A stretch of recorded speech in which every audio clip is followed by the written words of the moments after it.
Kemudian melangkah ke PBL3 yaitu glaukoma.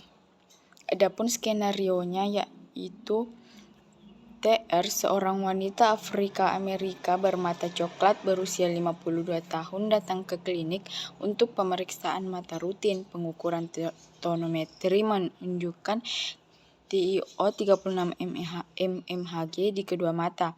Oftalmoskopi menunjukkan kerusakan pada serabut saraf pupil normal di kedua mata, dan gonioskopi menunjukkan sudut bilik mata depan terbuka di kedua mata. Tidak ada tanda-tanda pembentukan katarak.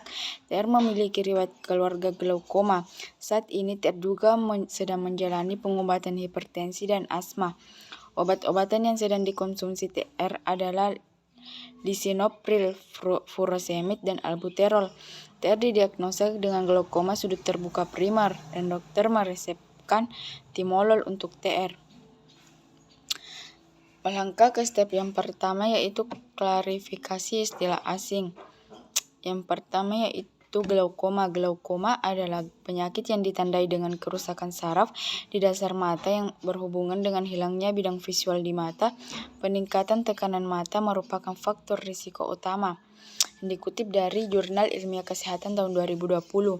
Kemudian ada tonometri. Tonometri adalah pengukuran yang bertujuan untuk mengukur tekanan di dalam bola mata atau yang disebut dengan tekanan intraokular. Alat yang digunakan dalam tonometri disebut tonometer. Kemudian ada oftalmoskopi. Oftalmoskopi juga dikenal sebagai pemeriksaan retina, adalah serangkaian tes yang dilakukan oleh dokter mata untuk memeriksa bagian belakang dan bagian dalam mata atau fundus.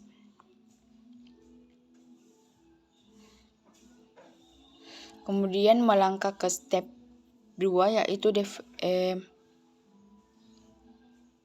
menetapkan masalah. Masalah yang pertama itu apa itu glaukoma sudut terbuka primer. Yang kedua, apa hubungan antara glaukoma dengan tekanan intraokular.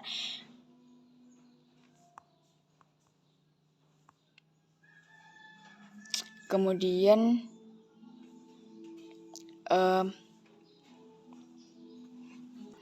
apakah glaukoma merupakan penyakit keturunan genetik, dan kemudian selanjutnya apakah pengobatan yang diberikan sudah rasional.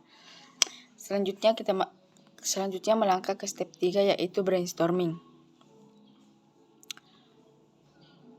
Untuk yang pertama yaitu glaukoma sudut terbuka primer atau POAG adalah neuropati optik kronis progresif pada orang dewasa di mana terdapat atrofi yang didapat dari saraf optik dan hilangnya sel ganglion, retina, dan aksonnya.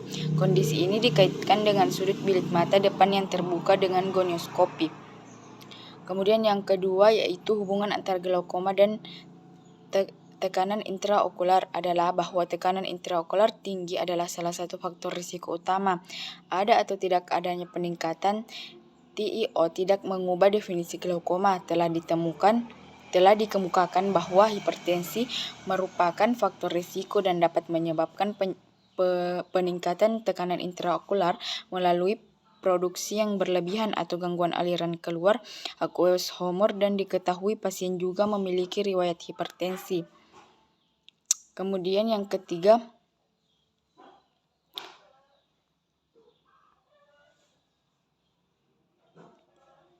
yaitu glaukoma.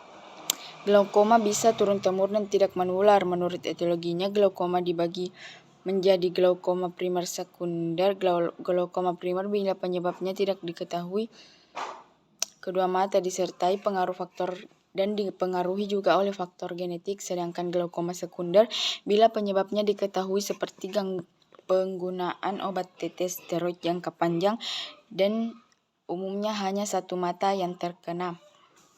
Kemudian selanjutnya obat yang digunakan. Untuk alasan obat, timolol dan albuterol sudah rasional. Yang indikasi rasional, timolol digunakan dengan indikasi untuk mengobati pasien glaukoma dengan menurunkan kadar tekanan intraokular, dan untuk albuterol digunakan untuk mengobati riwayat asma pasien.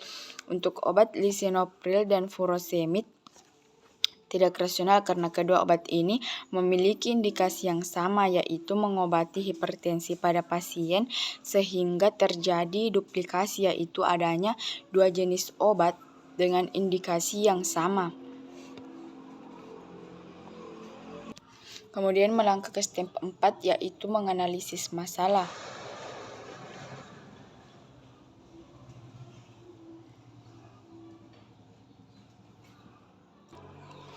TR, seorang wanita Afrika Amerika bermata coklat berusia 52 tahun yang menderita glaukoma sudut terbuka primer. TR memiliki riwayat keluarga glaukoma. Pasien ini tergolong glaukoma primer karena ada pengaruh faktor genetik berupa keluarga pasien menderita glaukoma dan juga mempengaruhi kedua mata pasien. Pengukuran tonometri menunjukkan TiO 36 mmHg di kedua mata. Dokter meresepkan timolol untuk TR. Timolol ini bekerja dengan cara menekan jumlah cairan dan mengurangi tekanan pada mata atau hipertensi okular. Namun untuk lisinopril dan furosemid tidak rasional karena kedua obat ini memiliki indikasi yang sama, yaitu untuk mengobati hipertensi pada pasien sehingga terjadi duplikasi yang ada, yaitu adanya dua jenis obat yang dengan indikasi yang sama. Kemudian melangkah ke step 5, yaitu tujuan belajar. Yang pertama untuk mengetahui pengertian apa itu glaukoma, yang kedua untuk mengetahui etiologi dan patofisiologi dari glaukoma, kemudian yang ketiga untuk mengetahui penata laksanaan pengobatan glaukoma, kemudian yang keempat untuk mengetahui rasionalitas obat pada pasien. Kemudian melangkah ke step 6, yaitu belajar mandiri. Glaukoma adalah penyakit mata di mana terjadi karena kerusakan pada saraf optik yang diikuti dengan gangguan pada bidang visual yang khas. Kondisi ini terutama disebabkan oleh peningkatan tekanan mata yang biasanya disebabkan oleh hambatan pelepasan humor aqueous. Dikutip dari Alison K. dan kawan-kawan pada tahun 2020. Adapun manifestasi klinisnya, yaitu gejala yang dirasakan pada awalnya yaitu melihat lampu neon atau sumber cahaya, akan muncul warna pelangi di sekitar neon tersebut. Kemudian sakit mata karena posisi mata dalam keadaan bengkak. Kemudian penglihatan yang kabur dari waktu ke waktu akan kembali normal.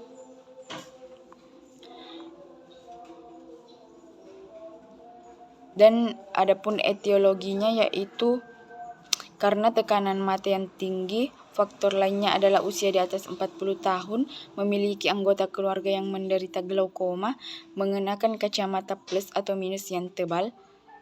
Kemudian ada riwayat cedera mata, diabetes, tekanan darah tinggi, dan penggunaan steroid antiinflamasi jangka panjang.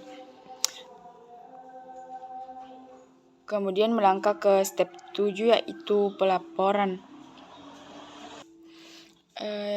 Adapun terapi farmakologisnya yaitu pemblokir adrenergic dan 2 adrenergic agonis. Kemudian adapun terapi non farmakologinya yaitu pembedahan atau trabekulektomi. Ini dilakukan jika obat tetes mata dan perawatan laser gagal mengendalikan tekanan mata. Sebuah saluran dibuat untuk memungkinkan cairan mata mengalir keluar. Tindakan ini dapat menyelamatkan penglihatan yang tersisa, tetapi tidak memperbaiki kembali penglihatan. Kemudian yang kedua yaitu ada laser. Laser ini dilakukan jika obat tetes mata tidak menghentikan kerusakan penglihatan. Dalam kebanyakan kasus, bahkan setelah prosedur laser ini, obat tetes mata tetap harus diberikan, dan prosedur laser ini tidak dapat mengharuskan pasien dirawat di rumah sakit. Pasien pada skenario ini menderita glaukoma sudut terbuka primer. Yang dikutip dari Glaukoma Sudut Terbuka Primer, wawasan baru tentang patofisiologi kegagalan perangkat filtrasi, Jurnal Praktek Glaukoma, volume 13, edisi 13 Desember tahun 2019. Mungkin itulah yang bisa saya sampaikan pada PBL glaukoma ini. Sekian dan terima kasih.